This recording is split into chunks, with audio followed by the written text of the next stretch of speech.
guys, it's Jessica from KINGSLEY Books, and today I'm here with my March wrap-up. We are officially halfway through March. It is the 15th today. It is right after I got home from work, and I have not read a lot today, so I feel like I would have read a little bit more and maybe finish one more book if I got to do this tomorrow, but I gotta film it today.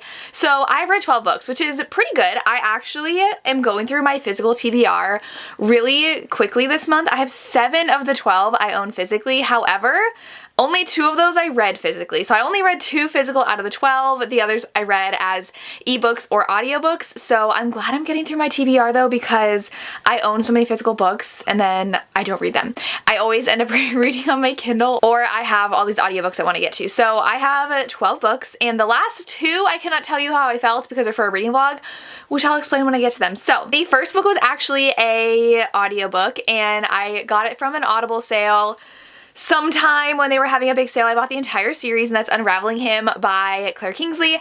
I never moved on from book 1 because I was mad at book 1 in this series. This is book 3. Book 1 is basically the prequel to book 2, and I was annoyed because I was really excited. I was like, oh my gosh, it's gonna be like friends to lovers to like childhood sweethearts. Like they fell in love really quickly and then they were torn apart, but they were torn apart at the end of book 1. So it's basically like this series starts out as a duet, and I was like, you're ending there on a series that's supposed to be a series of standalones in a small town. It's about a family. I was annoyed, so I put off reading book 2 for forever, finally finished that, and I actually enjoyed it. It has a lot of the tropes I like. It was angsty, lots of time passed before they could be together. Then I decided to pick up book 3, and this one, first of all, is narrated by Jason Clark. So good. And this is a Grump Sunshine romance, and our heroine really wants to leave her dad because her dad's not great. He really takes advantage of her as an employee. She works at his like garage, and he used to be involved in illegal things with cars, and she made him stop, and now she thinks he's doing it again. And then she walks in on him sleeping with her best friend. She is like, I have had it, I am leaving, but she needs to fix her car, and she remembers this guy who is our hero. He owns his own garage, and her dad actually sold him a stolen car, and he needed that car to enter a competition, and so he is like so upset that this car that he thought was the answer to winning this competition and fixing it up is now gone, even though he bought it. She knows, she has a lot of connections in the car world, so she's like, I have the perfect car for you. Can you help me fix up my car so I can leave my dad and go live with my mom, and I will make a deal for you for this car? And he is immediately like, I don't trust you, go away. But he really wants to win this competition, so he lets her take him there. It's a little bit of a road trip romance. They go on a road trip together. He's super grumpy. He is from the family that the series follows, and I love their dynamic. So much forced proximity because it's a road trip, and then she ends up crashing at his house for a little bit, and then she gets to know his family, and it is so fun. I really enjoy this. I like the whole car aspect too. He was rebuilding his car, and she actually knows a lot about cars. She's worked around them a lot, and she's trying to figure out her life because she wants to go visit her mom and live with her, but her mom's really like started a new life without her, so she doesn't really know what to do, and I had a lot of fun. I'm really happy I read this. I gave it 4.5 stars, I would say.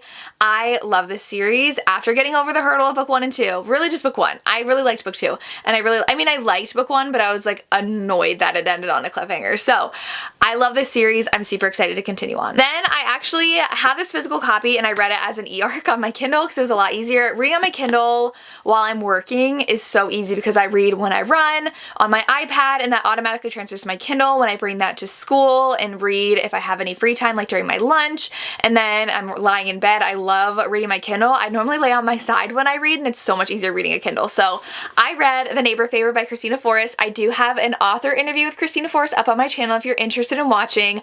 I have been reading her since her first book was published. She wrote YA first, and then she went to this one.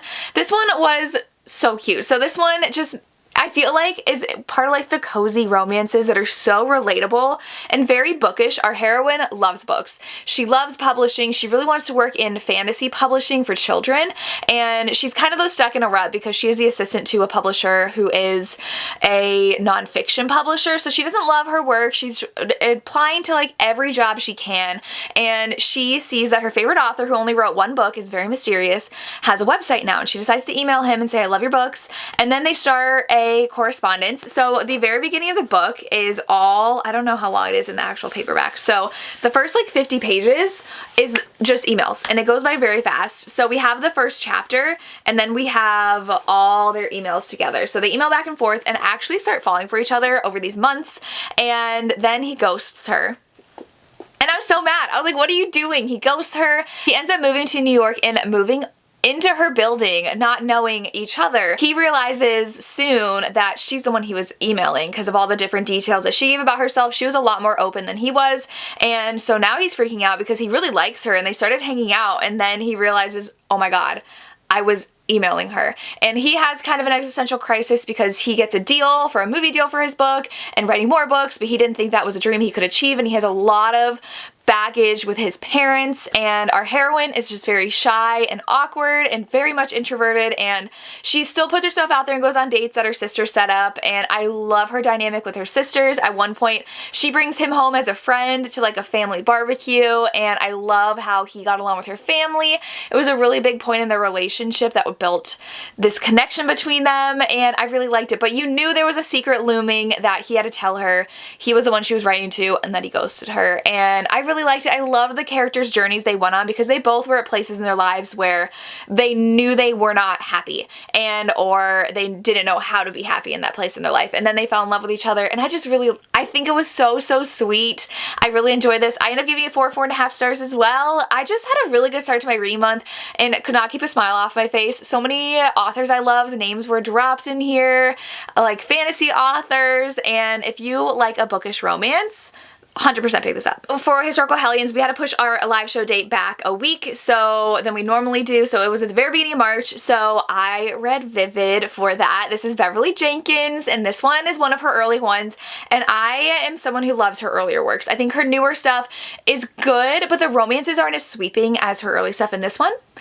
Our heroine is a female doctor, and she moves to this town because they hired her, and the hero is the son of the woman who hired him, and he is like, you're not our doctor, you're a woman, like you can't be our doctor. And she's like, I'll just wait here until you realize how wrong you are. And she is such a fun heroine. Beverly Jenkins writes such strong heroines that really go against what society's norms are of the time, and she's a doctor, and she has had a hard time finding work, and she is throwing herself headfirst in being the doctor of this town, even though people don't trust her because she's a woman. I love the relationship she's made with everybody in town. The hero's a single dad, and his own backstory was just so sad, and you wanted him to be happy. And he was a bit of a jerk when they first met, yes, but she slowly starts becoming more attractive to him, even though he was like super attracted to her in the beginning. He's like, okay, like now I'm not as intimidated by you because you're so successful. I find that attractive now. So I had so much fun reading this one. I really also like the bit of suspense going on in here because someone is trying to kill her, and I just had a lot of fun. I gave this one 5 stars. It was so good. I love Beverly Jenkins. Then I listened to the audiobook of Up All Night with a Good Duke by Amy Rose Bennett. This one is a historical romance where the heroine is a gothic romance writer, and she's a bit scandalous for her time, but she's also a teacher, and she decides to quit her job in order to go to London to come out in society with a friend who needs a husband, so she promised her she would help and like go to the society events with her. And she also wants a sponsor for a school she would like to open. And so immediately when she gets into town, she runs into our hero, who is a duke, and he is a single father. He is a widower, and he is horrified that his teenage daughter is reading these gothic novels.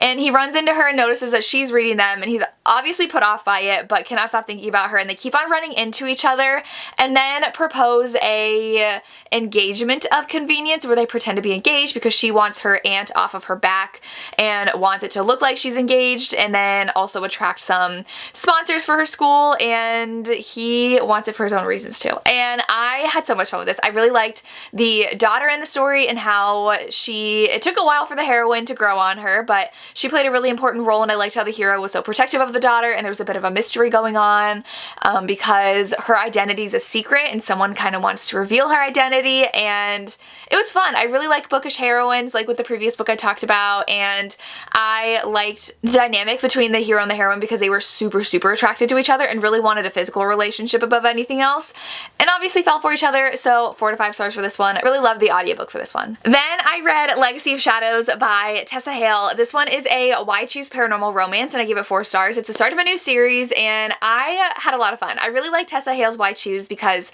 her heroes are definitely very unique from one another. So she always includes like a broody, hurt, damaged one that's like kind of on the outskirts of the heroes, but the heroine has a really strong connection with, and of course we have that in here, and I loved it. All of the heroes are paranormal creatures, so some of them are shifters. There's like a warlock, I forget what they call them, but they're like a type of witch, and then there is an incubus. I don't read too many paranormals, so it's hard to keep track of what the actual term for the heroes are in this one, but the heroine's father died when she was young, and she had a really good connection with one of the heroes when they were young, and I think he lost a parent as well, and so then they don't see each other for a while, and her mother has become very abusive, and so the heroine just like lives out in the garage, and one day the boy from her childhood shows up with a friend, and they're like, we want to protect you and help you, like come live with us and finish senior year with us in high school. So they are obviously like hiding something. Obviously, the heroines always prove like a bigger part to the picture in Tessa Hale books, which I really enjoy. So they're normally all fated mates as well, and I really love the fated mates in a Why Choose romance. So she moves with them and realizes they live in like this mansion and is learning about their world and uncovering it, which I really enjoy that kind of romance because then like we're uncovering it with the characters. So I was really invested in this world and these creatures, and there's always a cliffhanger involved. There's some danger lurking out there against the heroine. You know that there's probably secrets about her that she doesn't realize because she doesn't think that she's paranormal at all, but like maybe she is. So much fun with this one. I give 4 stars. I'm excited for the next books in the series to come out. This released today, the day I'm filming this, so check it out. Then I read The Counterfeit Scoundrel by Lorraine Heath. This is actually part of the vlog I did for reading new releases. I can link that down below if you want. I read this one and the Christina Forrest and a couple I read in February, but this one is a historical romance where the heroine's a pretty much private investigator, and she's hired by people, and a man hired her to see if his wife is cheating on her. So she decides to go undercover as a maid. She works in his house, and he is actually someone who pretends to sleep with women to ruin their reputation so that they can have a divorce, because divorce was super hard to achieve back then. And so he sets up basically to be caught with them, but he really just like talks to them and plays like literal card games with them,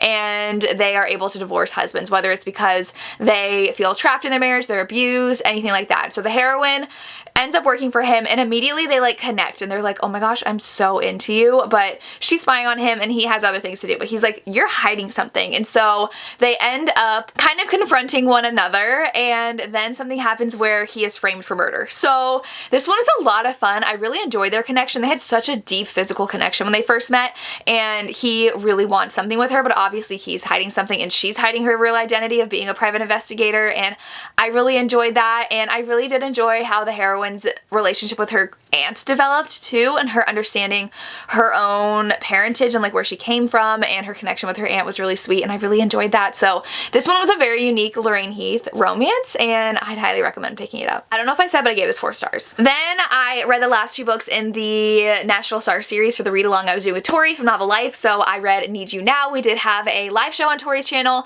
This one is one of my favorites in the series. It is a best friend's sister romance. So the hero is Seth, and his brother is married to the heroine from book 1. It was their book. In book 1 it was an amnesia romance, and so Seth is the one who has a really deep connection with the heroine from book 1 because of his past. He has a past of drug abuse. In book 1, the hero did attempt suicide when his wife was missing, because she was missing for a while and presumed dead. She really had amnesia. It's a whole thing. And so the books 3 and 4, definitely they are the members of the band with the hero from book 1, and when he had attempted suicide, they were really, really affected by it, especially book 4 as well. So there are times, the prologue of this book is Seth almost relapses, and so he's really struggling with that. And he does have a history though with the heroine, who is Lacey, who is the heroine from books 1's sister, so they are connected in that way. And Lacey is a really successful party planner in LA, but she's still working her way up, and so she ends up being stabbed one day. So she is stabbed and left for dead, and she is found and recovering, and she wants to go back home, and she wants to recover, but she can't stop working. And so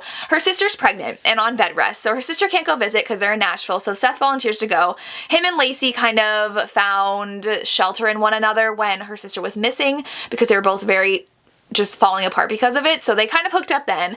Now Seth volunteers to go and says it's for the sister, but it's really because he really likes Lacey. And so it's forced proximity. He ends up moving into her tiny LA apartment and working with her and helping her with work and staying longer than he meant to. And of course they fall for each other, and I just really liked this one. I gave it 4 stars. I think it's my favorite in the series, but I did also enjoy the last one. So the first 2 books I gave 3 stars. The last 2 books I gave 4 stars. I think this author is definitely growing in her writing and her storytelling and the connections these characters have with one another, and Seth grappling with if he's gonna give into this relationship, and Lacey trying to decide where her life is, because he's obviously a musician in Nashville and she's trying so hard to be this party planner in LA, but is she really happy when she's treated horribly by her bosses? And it was really good. I had a fun time reading this, and I definitely recommend the series. I would say you could skip book 1 and 2. I did not love them as much. The last 2 are my favorite. I did listen to Lady Goldian by Kalia Reed on audio, and unfortunately I'm giving this one 2 stars. I love the Surviving Trace series, and this is Asa, and the heroine is the younger sister of the hero from the first 3 books. So the first 3 books follow our 2 main characters, Celine and Etienne. And Celine had, I think it's Celine, she had time traveled back in time. So it's in the 1910s, and it's obvious that Asa and Etienne's sister are in love with one another, but they aren't together, and he's a little older, and now she has been married and she's actually a widow, and he is getting married. So the book starts with him getting married and the heroine like standing up in the church and saying she objects, and then he gets married anyways. So it is a forbidden romance, but this book was so boring. I listened to the audiobook and I was so bored, and nothing really happened between the 2 main characters until the end, and then it ends on a cliffhanger, and I'm just like, why did I read this entire book? I was very disappointed. It wasn't as angsty as I wanted it to be, because it also didn't feel like there was a lot of tension between them. Maybe it was just the audiobook, but I know they were supposed to be in love, and I knew that they'd like grown up wanting each other but feeling that they couldn't have each other, but I didn't feel it in the book, and I just felt like I was missing so much. And then they finally got together, which I enjoyed, but it was like the last tail end of the book, and then there was a cliffhanger, and I'm just like, I don't have any desire to pick up the next book. So 2 stars. It makes me so sad to give this 2 stars, but I just didn't care. I literally would have DNF'd it if it wasn't Kalia Reed. I was like, it has to get better. It has to get better, because Surviving Trace is one of my favorite series, and it didn't get better.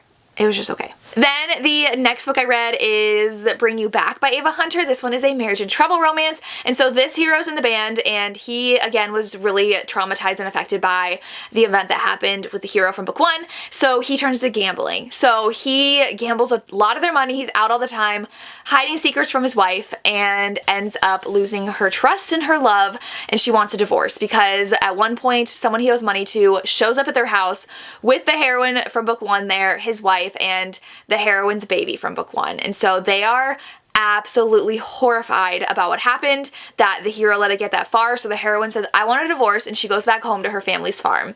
Their family's farm is actually where they met and fell in love when they were younger, and so he decides to follow her there and win her back. And I had so much fun with this. We get to see the heroine's brothers, which I really hope there's a spin-off series with the brothers, because I loved getting to know them, and they have a lot of backstory that was introduced, especially one hero who lost his wife in like a rodeo accident. So I'm like, please tell me these guys are all getting romances. It very much reminds me of how the series by Elsie Silver, that first series, the second series is a spinoff from that series with the brothers of one of the heroines from that series. And I was like, I could see Ava Hunter doing the same thing. I had so much fun reading this. It was such a good second chance with a marriage in trouble. I love marriage in trouble, and I think this was done really well, and I had a lot of fun. The heroine, the only issue was the heroine was, so I gave it like 4.5. The heroine was hiding something pretty significant from her husband and had been hiding it from him for 10 years, I think, however long they were married. She went through a assault from an ex and never told her husband about it, never opened up to him about it, and he knew she had a fear of closed spaces, but never pushed her to understand why, and just let her keep her secret. And I'm like, if you are madly in love with someone and that is your partner in life and that is your husband, why would you not open up to him about that? I wish he had done it sooner. I mean, but then we wouldn't have a plot of this book. But that was my only thing that I didn't love, but I gave us 4.5 stars. Another one I actually own, but I listened to on audio, is Wildcat by Rebecca Genshak. This one is a hockey romance, and the hero and the heroine meet at a bar, and the hero is in college classes, so she just thinks he's a college student. She's taking a gap year. She doesn't know what she wants to do. She should be in college, but she drops out, and she wants to be a photographer. Her dad is actually the owner of a hockey team, and she does not know the hero is on that hockey team. She thinks he's a college student.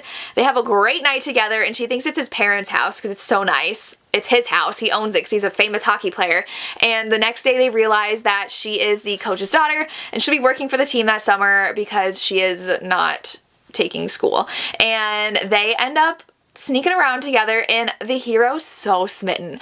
I had so much fun reading this because I love a smitten hero, and he is like obsessed with her. He's like, I want to call you, I want to talk to you, like, can I come over? And she's like, we gotta take it slow because my dad can't know. And it was really fun. I gave it 4 stars. I thought it was just super sweet. I would have loved a little bit more hockey in here. They do go to hockey games, but they don't really like to talk about the hockey game itself, but that's just a personal opinion. But I really enjoy this one. I thought it was very sweet. And I do think though, like when romances like this happen and they are married in the epilogue and it's been like 2 months, I'm like, okay, this is like a little quick, but I still really enjoy this one. Really fun hockey romance, and I'm excited to continue on in the series. Okay, the last 2 books I read, I cannot tell you my rating because it is for a video I'm doing where it is my battle of the booktube besties, where they get points for how well they do, so I don't want to spoil that. And this is my 4th round doing it, and it's Cheyenne's turn. So Cheyenne picked me these 2 and 1 more I haven't gotten to yet. I actually literally finished both of these today. I had like 5% left of this ebook and about an hour left of this audiobook. We know Cheyenne likes angst, and these are really fun. So Mr. Romance is a romance about a male escort where he works for the city's elite, where he just romances them. He takes them out on dates, shows them their worth as women, and they fall all over him. He doesn't sleep with them, but the heroine is a journalist, and she hears about him, and she's like, I need to make my career. I'm going to track him down and write a story on him. And he finally says, you can write your story, but you need to go on dates with me, and if you fall in love with me, you can't write your story. That's the synopsis. I can't tell you my rating. And then The Naked Fisherman, which I feel like I need to read book 2 like right now. It ends on a cliffhanger, and this one, our heroine is very religious. Her mom went to jail and her dad died while her mom was in jail. She was raised by her very religious grandparents, so she is very sheltered, and she decides to move in with her mom and visit her, and her mom's out of jail now, and her mom is living in the house as Fisherman, and Fisherman is 10 years older than the heroine, so she's 18, he's 28, and they start a physical relationship when her mom goes on a business trip. And that's this romance, and that's all I'm gonna say. That's all I'm gonna say. You'll have to watch the vlog that comes out on Monday to see my thoughts on those, but that's all I have. Let me know what you read in the first half of March and what your favorites were and what you thought of the books that I read. I would love to hear. As always, thank you so much for watching and have a good day. Bye.